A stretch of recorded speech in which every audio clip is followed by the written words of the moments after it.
Good afternoon. It's Tuesday, August 26, 2025. These are the four things you need to know this afternoon. Let's dive in. Up first, reports reveal that the Chinese espionage campaign dubbed Salt Typhoon breached over 80 countries, including vital U.S. telecom infrastructure.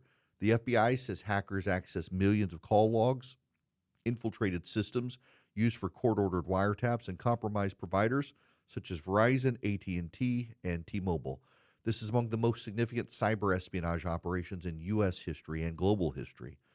These breaches allowed access to metadata and, in some instances, actual communications of U.S. officials and citizens, including presidential and intelligence conversations. The sober takeaway is that China isn't just a geopolitical rival, it's embedding itself into the digital arteries of Western democracy. Telecom is the backbone of government, commerce, and civilian life.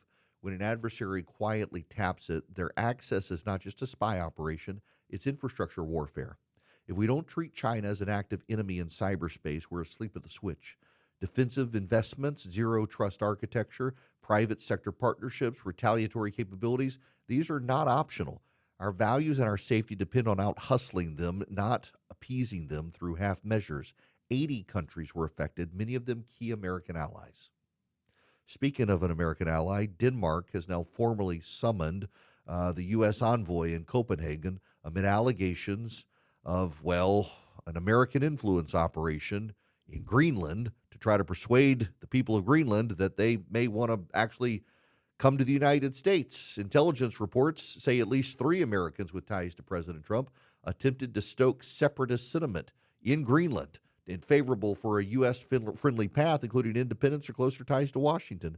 Greenland remains strategically vital, a resource-rich Arctic outpost with growing autonomy, tight cultural bonds to Denmark. Despite that autonomy, the move risks undermining the balance. U.S. diplomacy's got to be principled, not manipulative. If Greenland's going to explore independence, it should be driven by its own people's genuine will, not shadow campaigns or backroom plotting. Allies need to be allies, not conquest targets. This was so dumb. Up next, tariffs on India. Well, we're punishing a partner that we want on the world stage.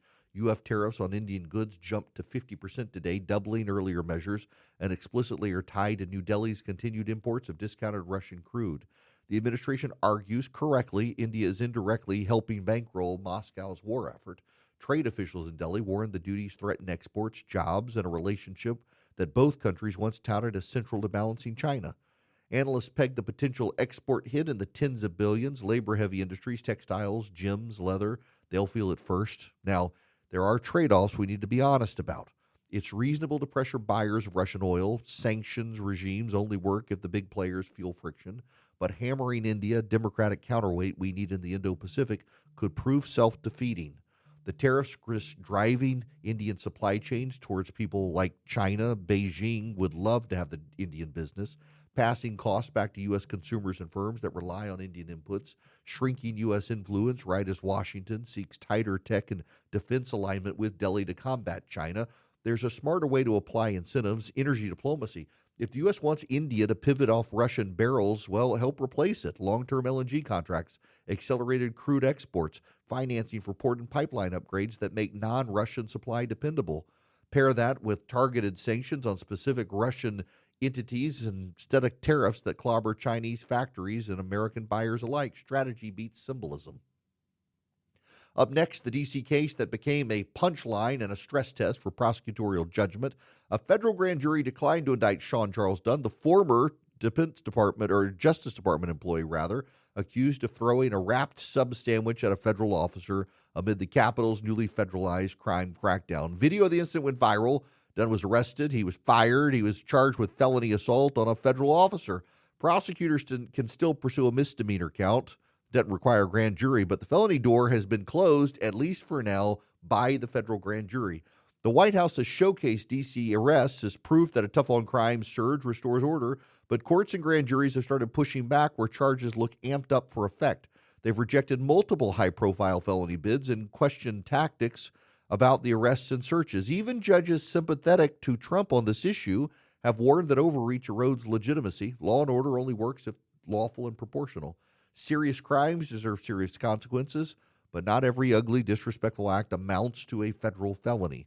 When prosecutors swing for maximum charges on marginal facts, they risk losing the public and the case. We got to, build the case for order, and that rests on credibility. That means using discretion, reserving the heft to federal felonies for conduct that truly threatens officers and the public, and letting misdemeanors be misdemeanors. The grand jury wanted to send a message. Keep in mind, the federal grand juries in D.C., they're not opposed to the indictments, and they're not opposed to the felonies. But in this case, they felt like the charges outweighed what actually happened. Finally, today, it's another day we've got to be reminded that there's real evil in the world. In Minnesota, families are mourning the loss of children at the hands of a monster. The monster, a man who identified as a woman, barricaded the children in a Catholic church and opened fire through the windows. This is yet another attack of a transgender activist on Christian kids. Our society lacks the ability to have a real conversation on the issue because our society has become completely political. We've allowed politics into every sphere of society. Both the right and the left worship at the altar of politics. They worship the political idols, and so they want political solutions to spiritual problems. They give lip service to God, and they've cut him out of the equation. Today we're confronted with a real evil targeting the children of God, and we need to remember there's a role for prayer in the church in solving this. And all of us tonight need to be in prayer for the victims and their families, and the families even of the shooter. Those are the 4 things you need to know this afternoon. I'm Eric Erickson. Have a great rest of the day. Stay grounded. Stay faithful. Please, please put faith above politics and keep the faith.